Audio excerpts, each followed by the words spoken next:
ملک بھر میں گیس کا بحران شدت اختیار کر جا رہا ہے۔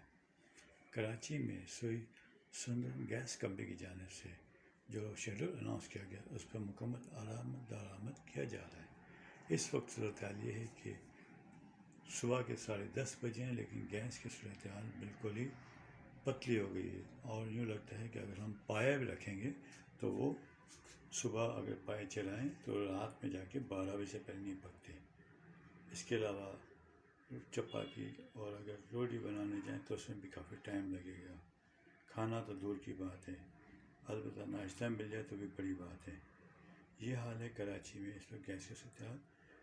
گارڈن ایسٹ اور اس کے تمام علاقوں میں یہ صورتحال ہے۔ کہیں کہیں تو گیس لوگوں کے پاس ہے ہی نہیں، اور لوگ باہر سے ناشتہ منگوا رہے ہیں اور دوپہر کا بھی کھانا کھا رہے ہیں۔ اگر یہی صورتحال رہی تو یہ ملک کیسے آگے بڑھے گا؟ نہ ملک میں ڈالر ہے، نہ گیس ہے، نہ بجلی ہے، نہ پانی مل رہا ہے۔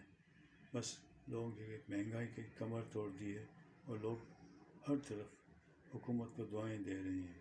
اکبر ساجوانی، فیس ٹی وی، کراچی۔